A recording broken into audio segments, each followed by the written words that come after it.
Hello, I'm the Nostalgia Critic. I remember it so you don't have to. Folks, why is it movies based on video games always seem to suck monkey tits? I mean, think about it. Street Fighter, Mortal Kombat, Super Mario Brothers, even films like The Wizard that just talks about video games always seem to suck. For whatever reason, they're certainly not getting any better. Don't believe me? Then check out the festering elephant puke that Hollywood seems to have entitled Double Dragon. A movie so bad that I can't even come up with a clever analogy to properly describe how bad it is. Well, I'll try. It's the most shit-smacking, whore-eating, disgusting piece of retro ass I've ever seen in my entire life! No, that still doesn't seem to sum up how bad it is! But hell, anyone can talk about it. It's quite a different thing to actually experience it. So, let's take a gander. First of all, a little history. Double Dragon was an arcade game in the 80s that was a simple side-scroller beat-em-up adventure. Nothing too complicated, just beating the shit out of any annoying punk who crossed your path. God bless senseless violence. The game was so popular that they also made a Nintendo version, which is one of the highest-grossing games for the NES. With the game so popular, Hollywood producers quickly put their minds together and came up with the idea to make a movie about it. 7 years later.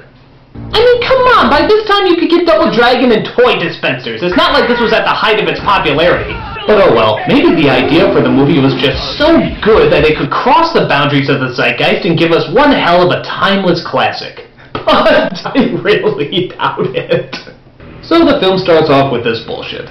Thousands of years ago, an evil army of shadow warriors terrorized the great city of Chengsa. The good king sacrificed himself to create a mystical medallion.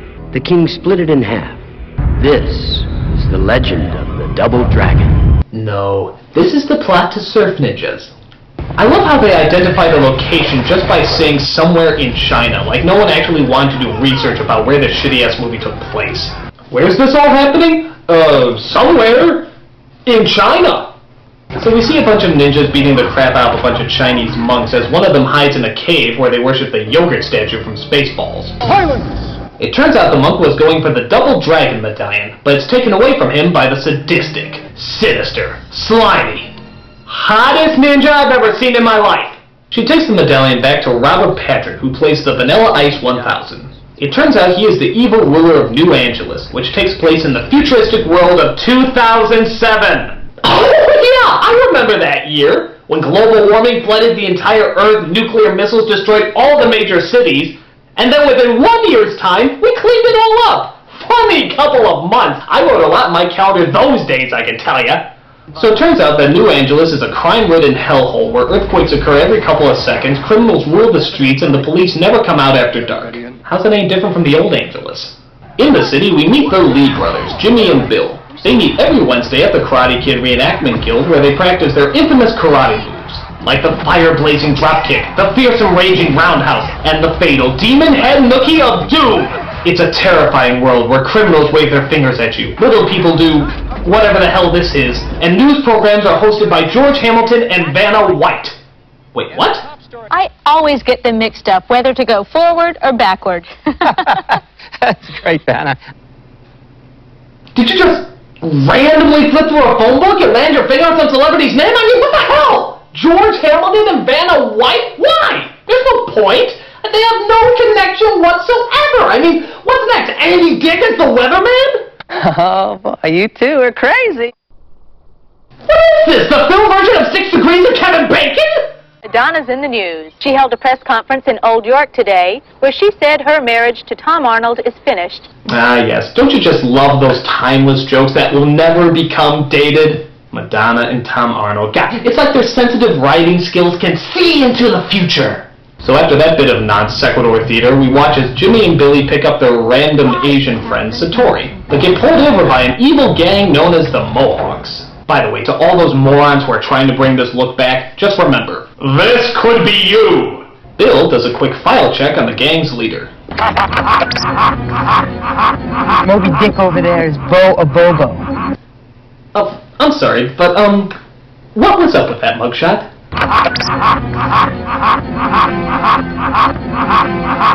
Is that just the new format? Making all criminals honk like a goose? I mean, what's the point?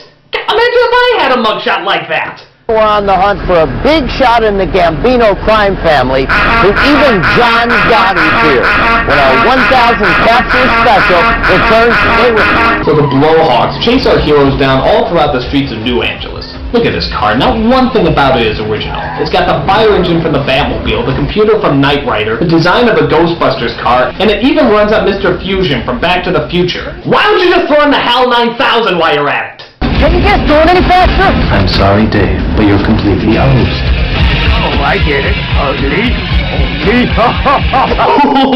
I'm just a compilement of random violence.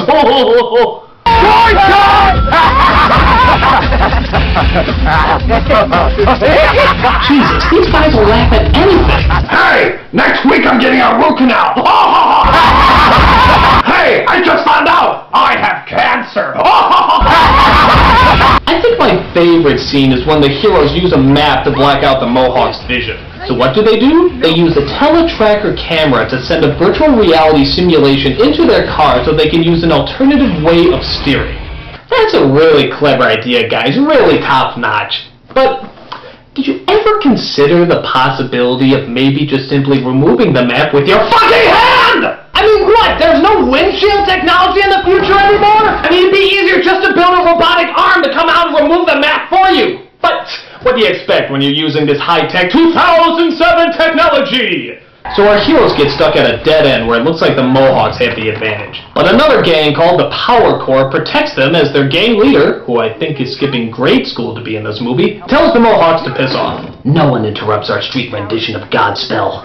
So our heroes return to their home at an old abandoned theater, where Satori tells the two boys about the medallion she keeps around her neck, that apparently the boy's father gave to her. Your father was in the excavation when it collapsed. He gave this to me in Cheongsa, with a warning. He said the mystical powers of the dragon are far too dangerous for one person to possess.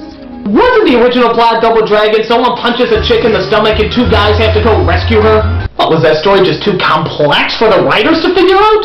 Meanwhile, we see that the Mohawks' leader, Boa Bobo, yes, that is his real name, is working for the Vanilla Ice 1000, who wishes to get the other half of the Double Dragon medallion. He's joined by two Mexican bellhops and dominatrix Barbie, who help him in his evil plan by visiting the Lee brothers' home. Oh good! Punch her in the stomach and take her away, will ya? We're trying to get this movie off the ground. Geisman. No one has called me Geisman in many years. But like a phoenix rising from the ashes, You're incredibly flaming? I have ascended. Is that code for coming out of the closet? So they all have a nice big chase in the abandoned theater where they perform some incredible stunt scenes that Indiana Jones wishes he could imitate. I always love how small, round objects always seem to have mystical ass-kicking powers in these movies. Wouldn't they just walk over them? What a head case.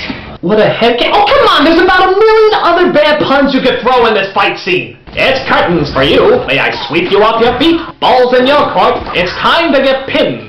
God, even their bad dialogue is bad. I know logically that means that it should be good, but it's not. It's still bad.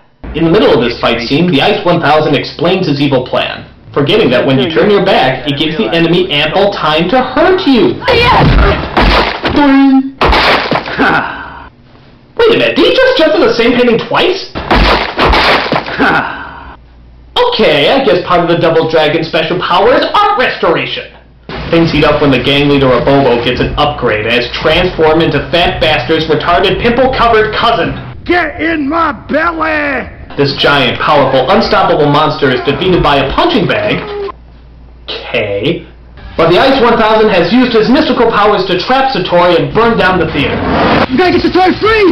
Oh jeez, what will MacGyver do in this situation? Well, he would use the curtain in the back to tie together a couple of sandbags that would level out the weight on the other side of the... Or he would just kick the door down.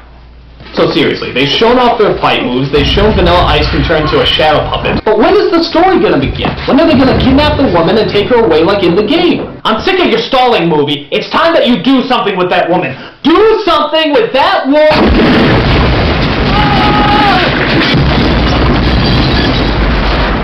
Well, that was hard.